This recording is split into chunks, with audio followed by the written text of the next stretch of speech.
Jesús usa ese símbolo y lo asocia al discípulo cuando Jesús dice allí en Mateo capítulo 10, versículo 26, Jesús dice de la siguiente manera: así que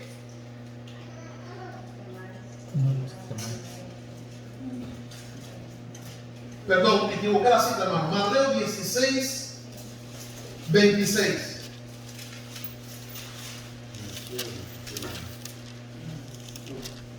¿Qué aprovechará el hombre si ganara todo el mundo y perdiera su alma?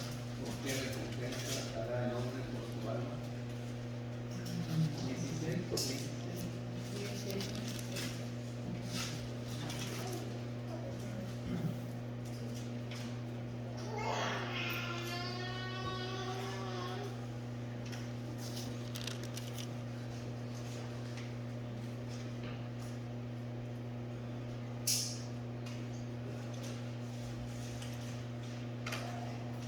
Confundí la cita, hermano. Confundí la cita. 16:24. 24. ¿Qué dice? Entonces Jesús dijo a sus discípulos: si alguno quiere venir en pos de mí, niéguese a sí mismo, Amén. tome su cruz y sígame. Amén. Gracias, hermano. Gracias. Está en el culto. Mateo 16:24. Si alguno quiere venir en pos de mí, niéguese a sí mismo y tome ¿qué? Su cruz. Y todos ellos sabían lo que significaba la cruz, qué mensaje transmitía la cruz para ellos. De manera que debe haber sido algo chocante oír a Jesús hablar de que un seguidor, de que un discípulo de Cristo debía cargar con su propia cruz. Debía cargar con la cruz. Pero eso es lo que Jesús está haciendo. Nacido el cristianismo, en ese primer inicio del cristianismo, la cruz comenzó a adquirir un nuevo significado en la fe. Aunque hasta ese momento significaba humillación, vergüenza, identificaba a la persona como malhechor, Jesús comienza a darle un nuevo significado a la cruz. Y es allí, en Mateo 16, después de que Pedro hace aquella declaración maravillosa, cuando Jesús pregunta: ¿quién dice la gente que soy? Y luego le dice: ¿y ustedes qué dicen? Pedro responde: tú eres el Cristo, tú eres el Hijo, tú eres el Cristo, tú eres el Hijo del Dios viviente. Y después de esa declaración, Jesús comienza a hablarle y dice, llegando al final, dice la palabra que Jesús le explica y le dice: bienaventurado Simón, hijo de Jonás, porque no te reveló carne ni sangre. Yo también te digo, tú eres Pedro, sobre esta roca edificaré mi iglesia. Verso 19, aquí te daré la llave del reino. Todo lo que ates en el cielo será atado, todo lo que ates en la tierra será atado en el cielo. Entonces mandó a sus discípulos que nada dijesen de que él era Jesús. A partir del momento en que los discípulos confiesan que Jesús es el Cristo, en esa confesión pública de lo que ellos creen, Jesús dice en el verso 21, desde entonces, después de la confesión de Pedro, desde entonces, Mateo 16:21, comenzó Jesús a declarar a sus discípulos que le era necesario ir a Jerusalén y padecer. Anteriormente Jesús no hablaba mucho de eso, pero a partir de que los discípulos en esa declaración pública se identifican como discípulos de Cristo, Jesús comienza a hablarle de algo diferente. Comienza a hablarle del precio del discipulado. Anteriormente no. Pero ahora Jesús le está hablando del precio del discipulado. Y nos encontramos que en muchas ocasiones Jesús le repite la misma historia. Voy a padecer, en el árbol verde va a ocurrir esto. Voy a sufrir, voy a morir. ¿Por qué? Todo eso está asociado a la cruz. ¿Por qué? Porque es importante, amados hermanos, que nosotros entendamos qué tiene que ver la cruz con la fe cristiana. La cruz, amados hermanos, toma un protagonismo en las enseñanzas de Cristo, toma un protagonismo diferente. Cristo escogió la cruz, símbolo de sacrificio y muerte, símbolo de redención.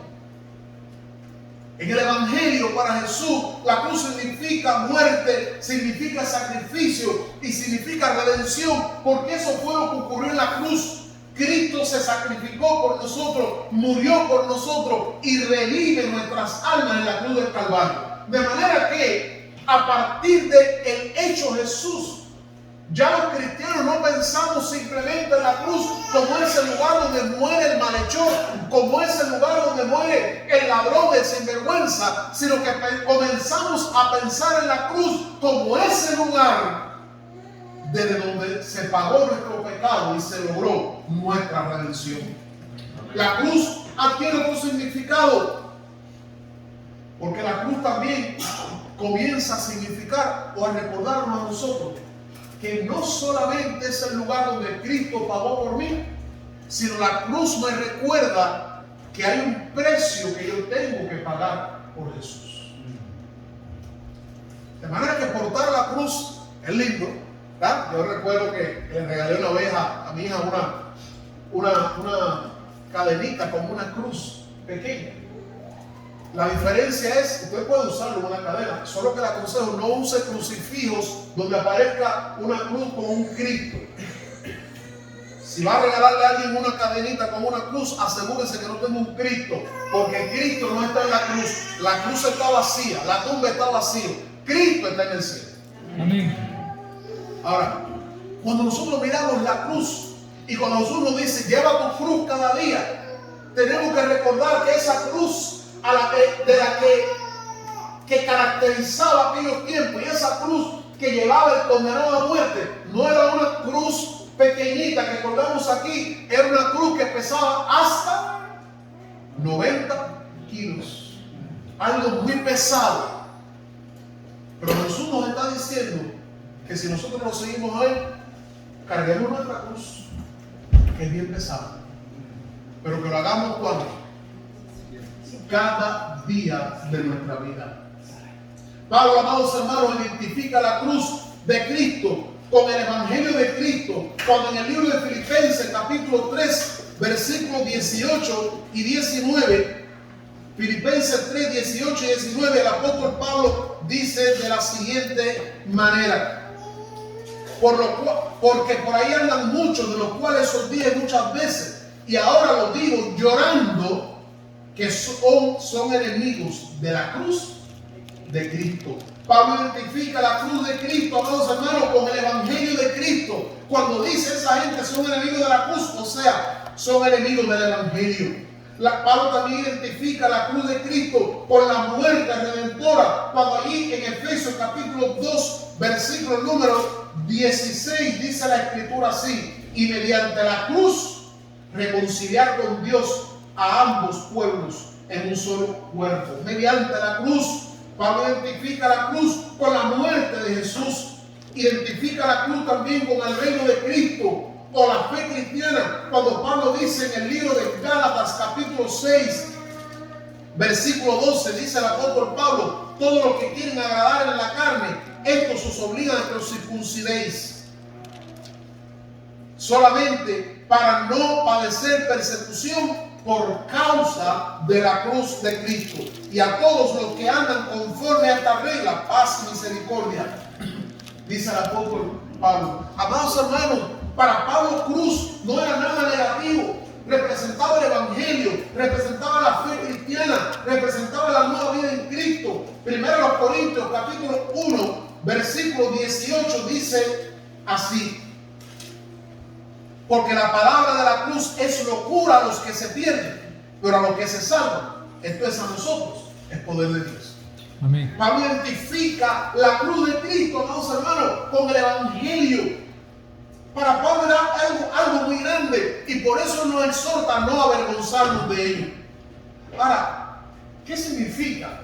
Si Jesús le dio valor y habló de la cruz, y Pablo también habla de la cruz, ¿qué es la cruz en la vida de un discípulo? Y con esta palabra no le estoy diciendo salgan a comprarse una cruz y cuélguensela. No. Lo que quiero es que captemos qué significa la cruz en la vida de un discípulo. Cuando Jesús mismo se tomó tiempo y nos dijo que el que quiera seguirle a Él, Lucas 9, 23, si alguno quiere venir en pos de mí, niéguese a sí mismo, tome su cruz cada día y sígame. ¿Qué significa la cruz entonces para nosotros? Para un discípulo, hermano, primero, la cruz es un recuerdo. La cruz es un recuerdo. Debemos tener en nuestra mente como un recuerdo. Pregunta, ¿un recuerdo de qué? ¿Un recuerdo de qué?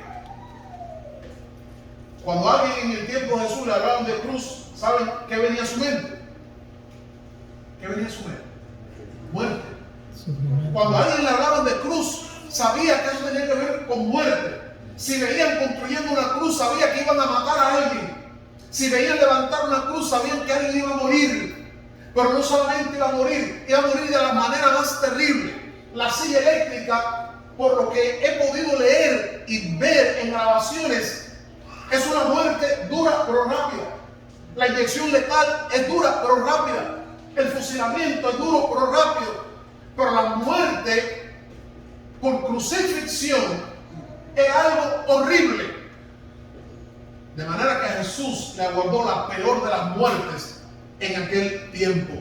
Era usada, vamos a llamar, la cruz para dar muerte y muerte a los malhechores. Por eso Jesús murió, no porque era malhechor, sino Jesús estaba ocupando el lugar de los malhechores. Recuerden que había dos malhechores a su lado. Por tanto, el que estaba en el medio debía ser un malhechor también. Sin embargo, Jesús ocupó ese lugar. ¿Saben quién debía estar en el medio de esos dos malhechores? No, debía estar Freddy. Y yo. Así Y Dani. Y debía estar Marco. Y cada uno de nosotros debía estar ahí. No era Barrabás simplemente. Debíamos estar nosotros. Entre esos dos debíamos estar nosotros. Pero Cristo asumió ese lugar. Y Cristo asumió el lugar del malhechor. Asumió el lugar del malo. Asumió el lugar del ladrón, del mentiroso, del delincuente. Porque la Biblia dice que por cuanto todos pecamos estamos destituidos. Y que la paga del pecado es muerte. Entonces nos correspondía a nosotros ese lugar. Pero Jesús tomó nuestro lugar. Gloria al Señor. Amén. La cruz es un recuerdo para nosotros, porque la cruz nos recuerda la muerte. Y si la cruz es muerte, entonces la cruz nos recuerda que el nuevo creyente es una persona que murió. Cuando el Señor nos dice, toma tu cruz cada día, necesitamos recordar con esa cruz que tenemos en nuestra mente que nosotros, portadores de la cruz de Cristo, ya morimos. La cruz nos recuerda que morimos. Lo repito, la cruz nos recuerda que morimos. Porque cruz es muerte. Y tomar la cruz cada día es recordarnos cada día que ya morimos. ¿Morimos a qué? ¿Qué es el nuevo nacimiento? El nuevo nacimiento no es más que la conversión, no es más que la experiencia de en Cristo Jesús comenzar una nueva vida. Por eso el apóstol Pablo, escribiendo a la iglesia de Colosas, le dice, hermanos, el que hacía esto no lo siga haciendo. El que hacía aquello no lo siga haciendo, porque en Cristo Jesús somos nueva persona. Según a los Corintios 5, 17 en adelante nos dice, todo el que está en Cristo, nueva criatura es. Las cosas viejas pasaron. Amén. Cuando se habla del bautismo, dice la Biblia que todos fuimos sepultados. Eso es lo que representa el bautismo, que nosotros morimos.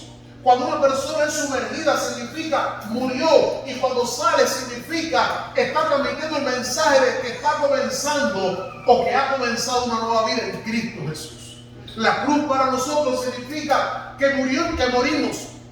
Cuando Jesús está en la cruz, la última frase de él es: Padre, consumado es. La obra está hecha. Y es después de la cruz que Jesús es glorificado.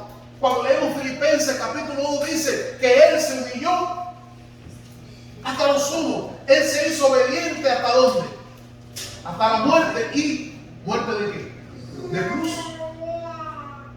Pero ahí hasta donde Jesús se humilló, el Padre no. Cuando el Padre exaltó a Jesús después de la cruz. La cruz, amados hermanos, nos recuerda que ya morimos y que somos una nueva criatura, una nueva persona en Cristo Jesús. El creyente ha muerto para renacer una nueva vida. El apóstol Pedro dice en 2 de Pedro 2:11 que tengamos cuidado de esos deseos que batallan contra el alma. Porque ya morimos. Pero aunque morimos hay una lucha.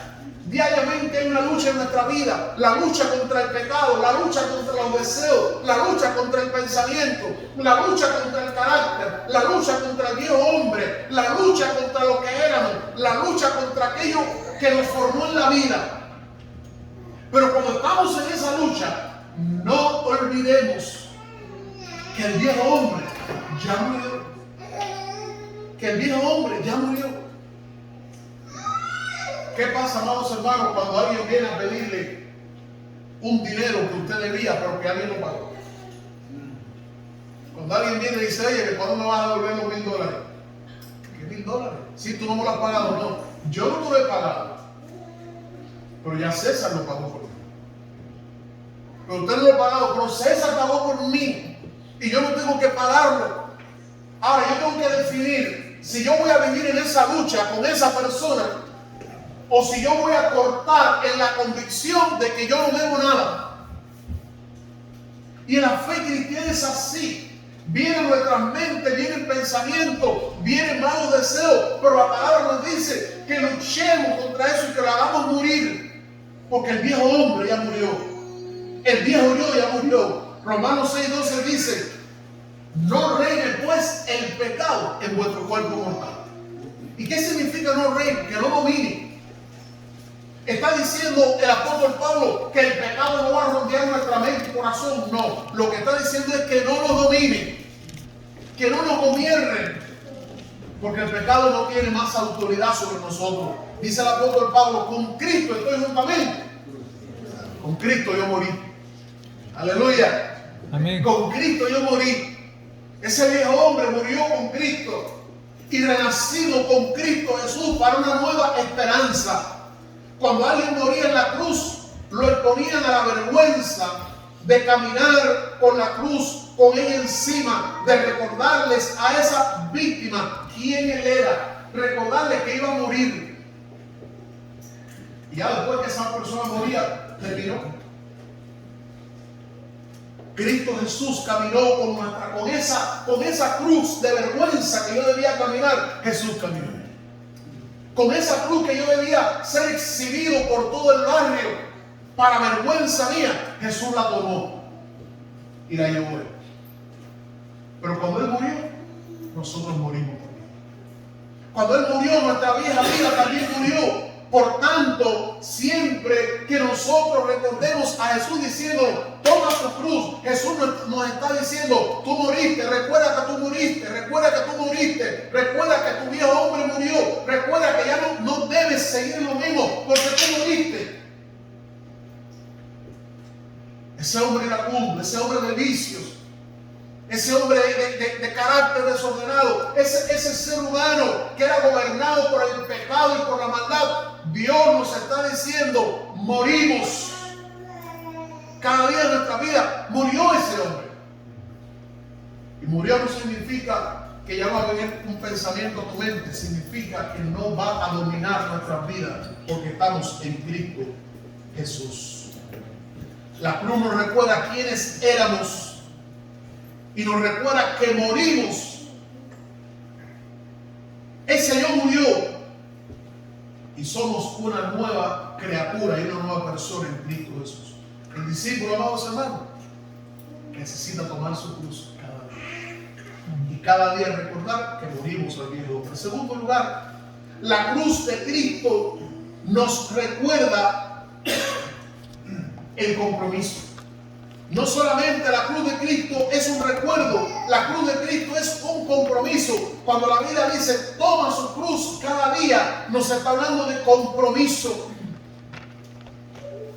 A Jesús lo ayudaron a llevar su cruz. ¿Recuerdan? En Lucas 23:26 dice que Jesús va caminando y era demasiado. Había pasado la noche en un juicio, lo llevaron a casa de Pilato, en casa de Pilato al patio de Anás. Al revés, de Anás para casa de Pilato, casa de Pilato para casa del sacerdote.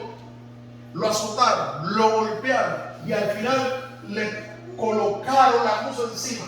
los que han visto la pasión de Cristo, cómo Jesús iba, cómo sufría, cómo ya no podía más, entre el sueño, el cansancio, la debilidad humana. Pero lo interesante y que me llama la atención es que Isaías describe a Jesús como que fue llevado como que, como que cordero. ¿Y saben cuál es la característica del cordero que va al matadero? Que no se queja. No se queja. Trate de asociar esa palabra de Isaías con el Jesús que va caminando con la cruz sin quejarse. Cansado, sí estaba. Agotado estaba. Dolido estaba. Recuerde que estamos hablando del estado de humillación de Cristo. Del Cristo que tuvo hambre, sed, cansancio, sueño. Jesús sintió los latigazos. Jesús llevó el dolor. Jesús estaba triste. Jesús estaba angustiado a tal punto que en un momento clama y dice: Padre, ¿por qué me has desamparado? Pero en toda esa experiencia Jesús no soltó la cruz. Sufrido, pero no soltó la cruz. Dolido, pero no soltó la cruz. Abandonado por sus amigos, pero no soltó la cruz. Traicionado por ¿cómo diríamos?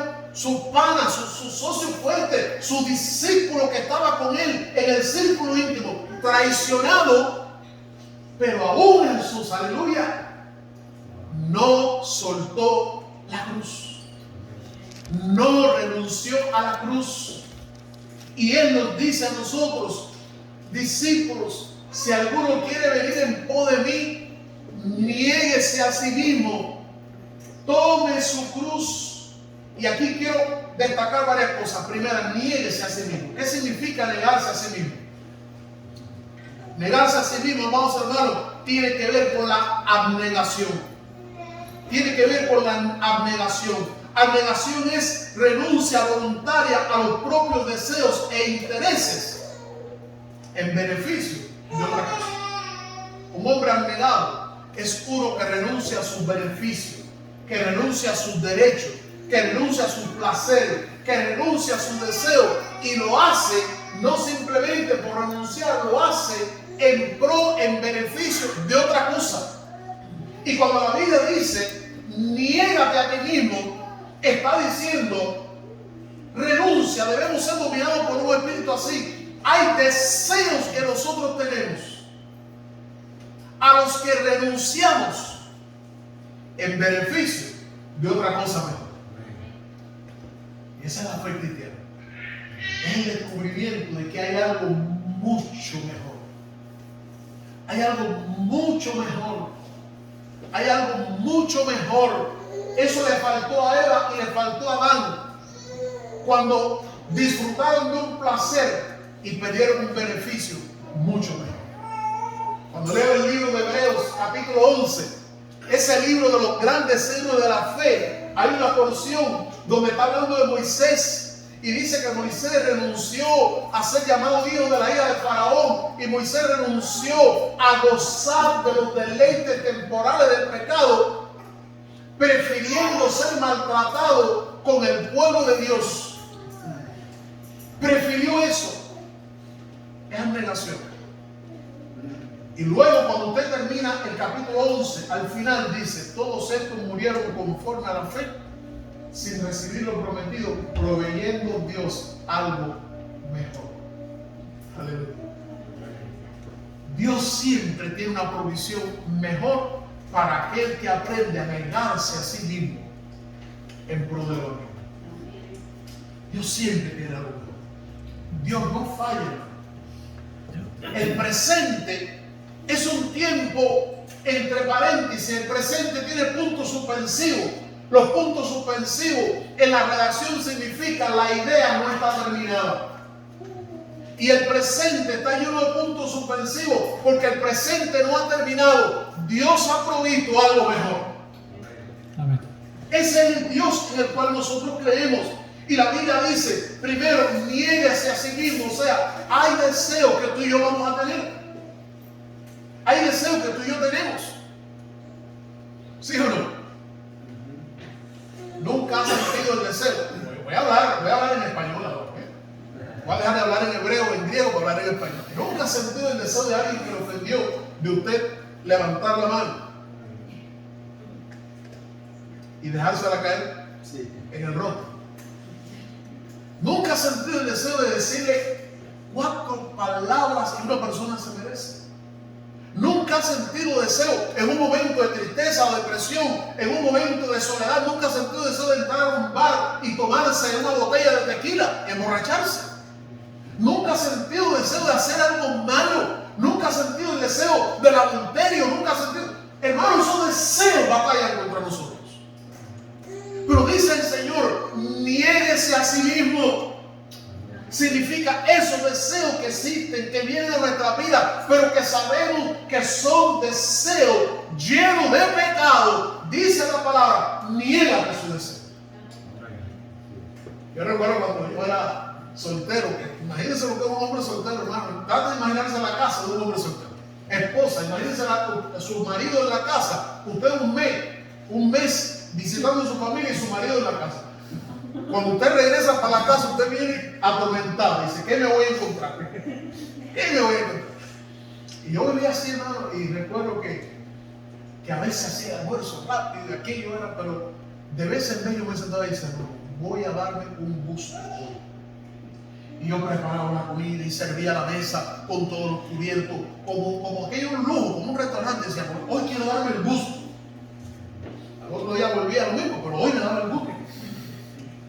Ahora, hay gustos que a veces queremos darnos, pero esos gustos van en contra de la fe, en contra del reino, en contra del espiritual. Y ahí es donde dice la Biblia en 2 de Pedro 2:11 que nos abstengamos de los deseos que batallan contra el alma, deseos que batallan contra el espíritu. Y cuando nosotros aprendemos lo que dice la palabra, entonces comenzamos a negarnos esos deseos. Pero cuando yo me niego a esos deseos, Dios provee para ti algo mejor. Dios provee algo mejor. ¿Usted recuerda a José? Dios proveyó para él algo mucho mejor. Dice la palabra, niéguese a sí mismo. Pero luego dice otra cosa. ¿Qué más? ¿Tome qué cosa? Ahora me llama la atención una cosa. El pasaje nos dice, acepta la cruz que te viene encima. ¿Sabe que a veces nosotros decimos, esa es la cruz que me tocó llevar? Pero la Biblia no se refiere a eso. No dice, acepta la cruz que te viene encima. No dice, espera que te pongan la cruz. La Biblia dice, toma la cruz. Toma la cruz. La Biblia lo que está diciendo es, abraza la cruz. La Biblia dice, busca esa cruz. No debo tener temor, amados hermanos, de abrazar la causa de Cristo, de poner mi fe en Cristo Jesús. Jesús le cargaron la cruz y Él la llevó. Y el Señor no nos está diciendo, como a veces nos tiran una cruz encima, nosotros decimos, yo no merezco esto. ¿Sí o no? Yo no merezco pasar por esto. Pero no es eso. Jesús no está diciendo, la cruz que no te merece, llévala. Jesús está diciendo, abraza esa cruz. Da el primer paso, porque eso nos habla de compromiso. Nos habla de compromiso. La cruz identifica una causa, identifica el evangelio de Cristo. Y por ese evangelio nos vendrán sufrimientos, por ese evangelio nos vendrán burlas, por ese evangelio nos vendrán humillaciones. Pero nos dice la Biblia, aún por lo que vendrá, toma la cruz. Toma la cruz. A la hora de elegir, elige por la cruz. Sin temor. La iniciativa es nuestra y que no renunciemos a esa cruz. Niéguese a sí mismo. Tome su cruz y dice dos cosas más. Cada día, la vida cristiana es un compromiso de cada día, no es el domingo. El mejor día para ser cristiano es el domingo. Eso es la verdad. Es el mejor día para ser cristiano porque es el día que vamos al culto, que adoramos, que estamos entre hermanos. Pero el lunes es el peor día. Y el viernes ni hablar. Cuando Dios te está cansado, cuando estamos cansados de la semana de lidiar con el no cristiano, el viernes ser cristiano no es fácil. Pero un viernes Cristo fue crucificado. El viernes no es fácil ser cristiano, pero dice la Biblia, toma tu cruz cada día. Tengo que abrazar la fe en un compromiso cada día de la semana. Es el desafío del Señor. Que el Señor nos ayude en eso, hermano. Y el negarnos a nosotros mismos no es de un día, es de todos los días. El abrazar la cruz es de todos los días. Y luego dice, tomen su cruz cada día. ¿Y qué más dice? Sigue. Y ahora viene lo difícil. ¿Cómo voy a seguir a Jesús con una cruz tan grande encima? ¿Cómo voy a seguir a Jesús con una carga tan grande?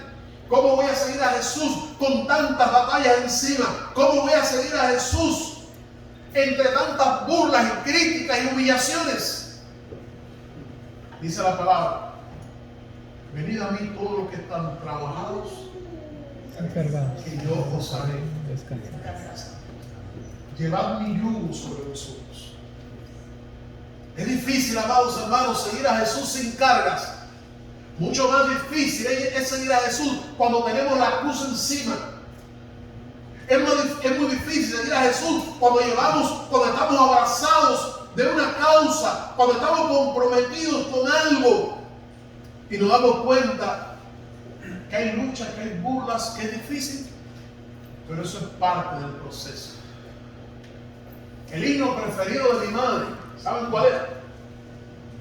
En el Monte Calvario. Y una parte de este himno dice así, y algún día, en vez de una cruz, mi corona, Jesús me da. Ella limpiaba el templo de la iglesia donde yo crecí. Y lo limpiaba cantando. A veces en español, a veces en creol. Y ahí estaba cantando ese canto. No sé si lo hacía intencionalmente o aquello fluía. Pero yo aprendí ese canto. Un día en vez de una cruz. El discípulo, amados hermanos, es una persona que cada día lleva la cruz. Pero un día Jesús cambiará esa cruz. No tengamos temor de llevarla. No importa cuán pesada sea la cruz que tengamos encima. ¿Saben cuál es la clave del discipulado? La clave del discipulado, ¿saben cuál es? La muerte del yo. La muerte del yo, la crucifixión del yo. Pablo dice, con Cristo estoy juntamente crucificado. La crucifixión del yo es la clave del discipulado. Cuando aprendemos a crucificar el yo. Cuando aprendemos a renunciar al yo. Cuando aprendemos a negarle al yo lo que el yo desea, pero que al final es dañino para nosotros. Cuando yo descubrí que las salsas en la comida hacían mucho daño, entonces yo comencé me costó trabajo. Me costó trabajo. Saben los cocineros que en la salsa se concentra todo aquel buen sabor. Me costó trabajo dejar. Yo me tomaba el agua fría con hielo. Necesitaba sentir que bajaba el hielo por aquí. Y cuando descubrí que me hacía daño, qué trabajo me costó tomar el agua al tiempo. Qué trabajo me costó cambiar ese hábito de años y años. Pero por el bien del cuerpo, el mío, por el bien del cuerpo mío. Pero la otra, como me dijo un hermano, me dice, lo peor no es que tú te mueras. Lo peor es que te quedes inválido dando de trabajo a tu familia. Y yo, oye, ¿verdad que sí? Por el bien mío y de los demás. Dice la palabra, niéguese a sí mismo. Cuando llegue a su casa, si quiere, tome un papel y escriba los deseos que usted tiene, que ha tenido en estos días, que usted sabe que no son aprobados por Dios y que van en contra suya. Y después que usted le escriba, comienza a decirle, Señor, ayúdame a negarme esto, ayúdame a negarme esto, ayúdame a negarme esto, ayúdame a negarme esto.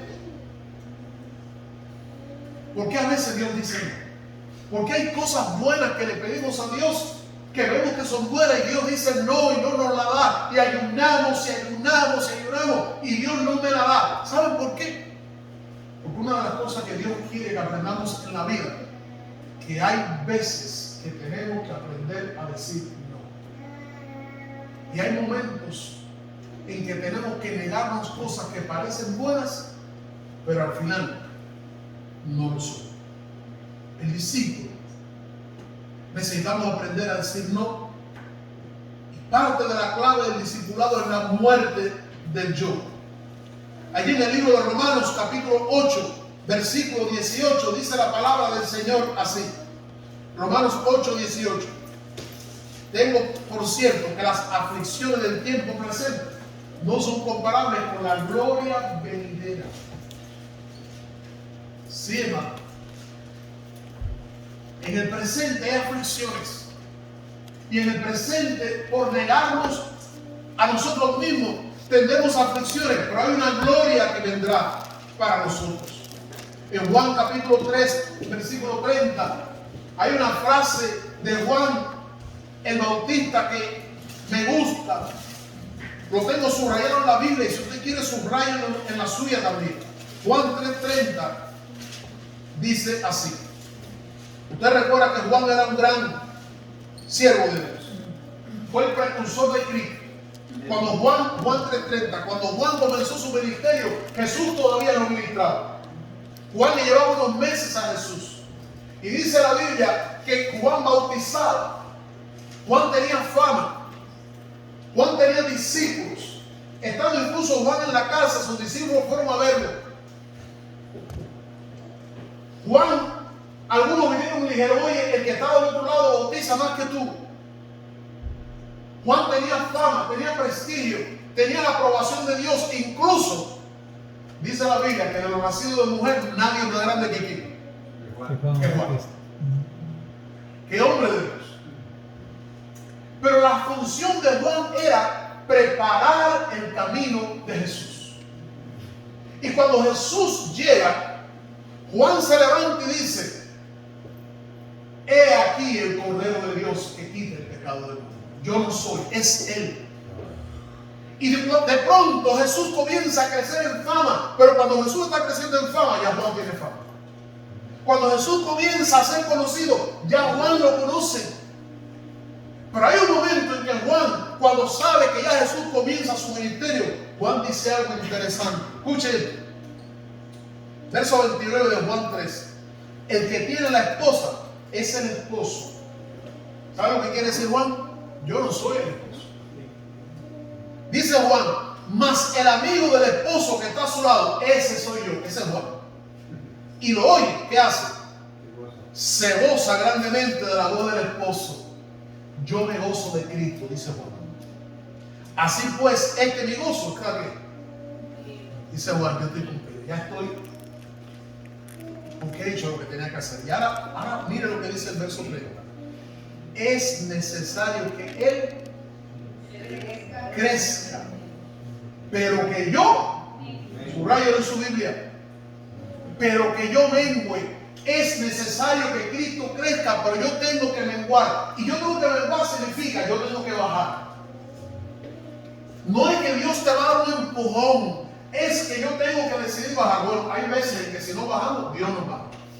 Amén. A veces Dios nos humilla, dice el salmista, bueno es haber sido humillado.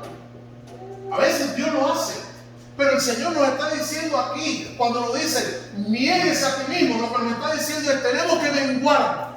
Esa es la clave de un discipulado.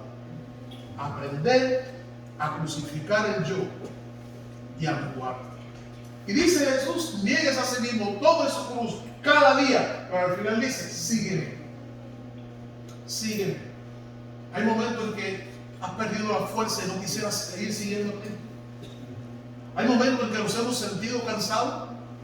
Hay momentos en que ya no tenemos fuerza, estamos tan abrumados que no tenemos fuerza para seguir. Pero Jesús dice, sígueme. Él da esfuerzo al cansado.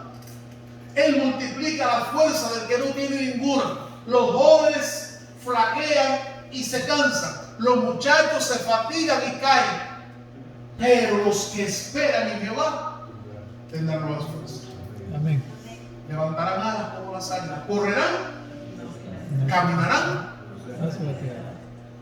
A eso se refiere Jesús. Hay momentos que el discípulo le es difícil, pero Dios dice: sigue, sigue, sigue. La cruz es un recuerdo. La cruz en el discípulo es un compromiso. En último lugar, la cruz es el preámbulo de algo mejor. Amén. La cruz es el preámbulo de algo mejor. Lucas 9 dice el versículo 23: tome su cruz cada día y sígame, porque el que quiera salvar su vida, pero todo aquel que pierda su vida por causa de mí. ¿Saben de qué está hablando Jesús? Él comienza a hablar de su muerte. Él está hablando de lo que le va a pasar. Él está hablando de que él va a morir. Está hablando del precio que él tiene que pagar por salvar. Después habla de la cruz. Y para que no piensen que Jesús está hablando de una cruz de adorno, Jesús está hablando de cruz de muerte. Y en el verso 28 y ahora en el 29, Jesús habla directamente de la muerte. El que quiera salvarse, o sea, el que renuncia a la cruz para salvarse, el que renuncia al evangelio para salvarse, el que renuncia a la palabra para salvarse económicamente, para salvarse de la muerte, para salvarse de la burla, para salvarse de la crítica, para salvarse del que dirán. El que renuncia a eso para salvarse, dice el Señor, va a perder su vida. Pero aquel que la pierda, aquel que se queda abrazado a la cruz de Cristo, aquel que no suelta la cruz de Cristo, ese posiblemente va a perder su vida. Pero al final, la cruz es el preámbulo. La cruz es la entrada. La cruz es el vestíbulo. La cruz es el preludio musical de la vida eterna. Porque al final, como dice ese canto, un día, en vez de